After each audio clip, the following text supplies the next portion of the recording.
बिस्मिल्लाहिर्रहमानिर्रहीम। अस्सलाम वालेकुम। कैसे हैं आप सब? उम्मीद करती हूँ आप सब खैरियत से होंगे।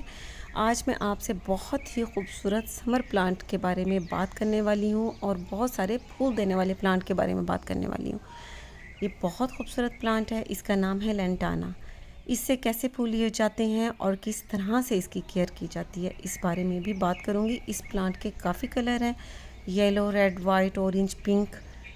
बहुत खूबसूरत लगते हैं, हर कलर में ही ये बहुत खूबसूरत लगते हैं। वैसे देखा जाए तो ये परमानेंट पौधा है, ये एक झाड़ी नुमा प्लांट है, ये एक बुश की तरह भी तैयार होता है।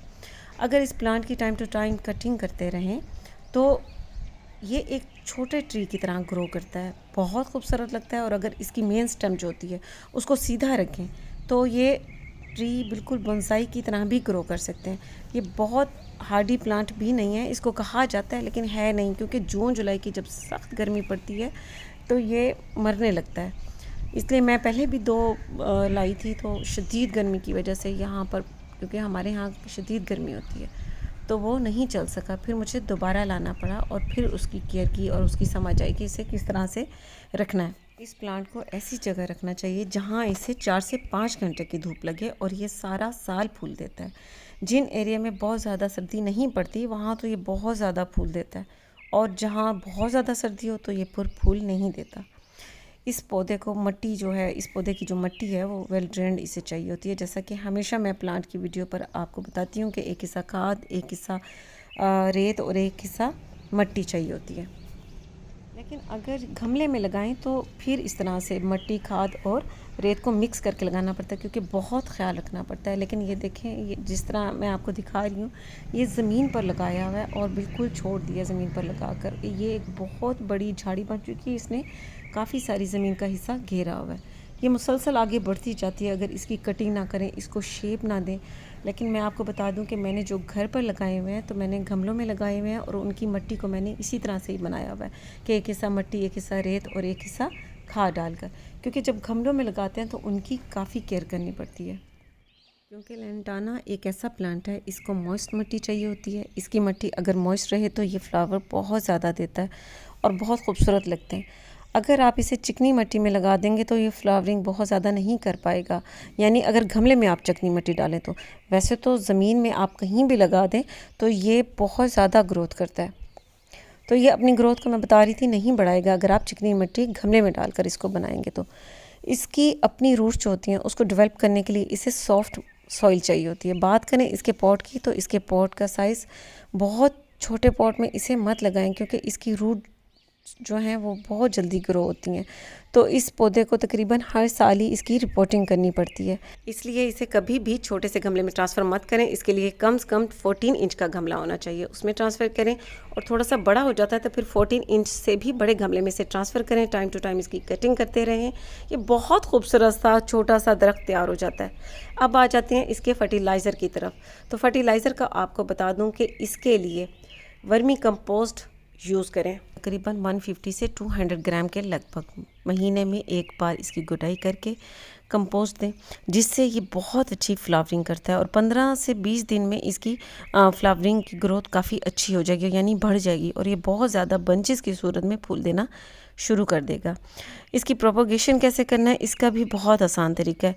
इसकी स्टेम ले लें 4 से 6 इंच के करीब, उसे पॉट में लगा दें तो ये हो जाती है। और अगर ज़मीन में लगाएंगे तो बहुत ही ज़बरदस्त है, क्योंकि हमारे यहाँ काफ़ी धूप होती है तो इसलिए ज़मीन में लगे हुए फुल सन में भी चलते रहते हैं। लेकिन मैंने इन्हें गमलों में लगाया हुआ है तो इसलिए इनका काफ़ी ख्याल करना पड़ता है। बहुत ज़्यादा धूप सारा दिन की नहीं लगनी चाहिए।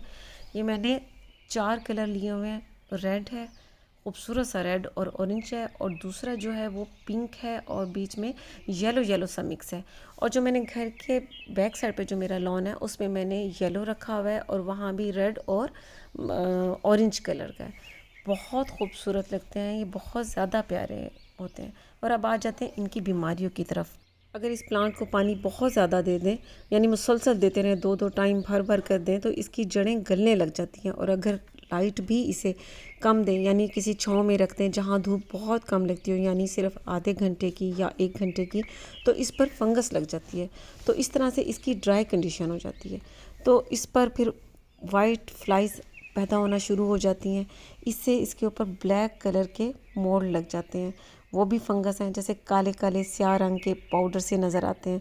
आपने देखा होगा पत्तों के ऊपर अक्सर नज़र आ जाते हैं अगर बीमारी लग जाए तो मतलब ये है कि आप पानी इसे नॉर्मल दें, जितना इसे ज़रूरत हो, और धूप इसको लाजमी मिलनी चाहिए। इससे ये बीमारियों से बचा रहता है। और ये भी ज़रूर बताऊंगी कि सारे प्लांट को हर 20 दिन के बाद आप नीम ऑयल का स्प्रे ज़रूर करें, लाजमी है।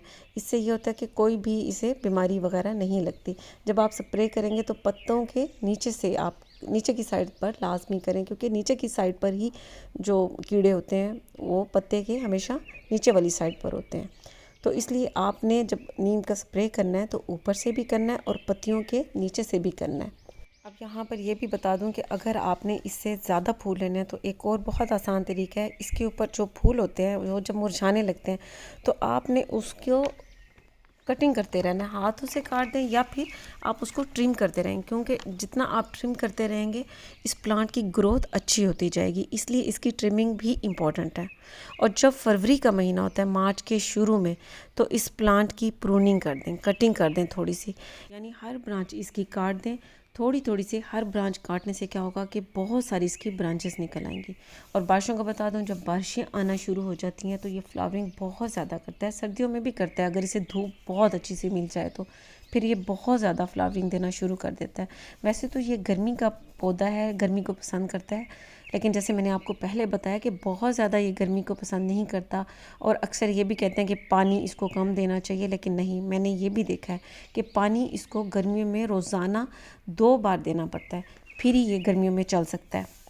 बस अब यहाँ पर आपसे ये कहना चाहूँगी कि बहुत खूबसूरत प्लांट है, और अगर आपके पास है तो ठीक है, अगर नहीं है तो आप इसे अपने घर में ज़रूर लाएं, लगाएं, क्योंकि आपको ये बहुत अच्छा लगेगा। इसके छोटे छोटे से फ्लावर जब आप देखेंगे तो खुश हो जाएंगे, क्योंकि ये हैंगिंग बास्केट में भी काफ़ी प्यारा लगता है। और अगर आप इस प्लांट के अलावा भी किसी दूसरे प्लांट के बारे में मुझसे पूछना चाहते हैं तो आप कमेंट सेक्शन में मुझे ज़रूर बताइएगा। तो दोस्तों, अगर आपको ये वीडियो अच्छी लगी हो तो इसे लाइक करना, शेयर करना मत भूलिएगा, और मुझे अपनी दुआओं में याद रखिएगा। इसके साथ ही अल्लाह हाफिज़।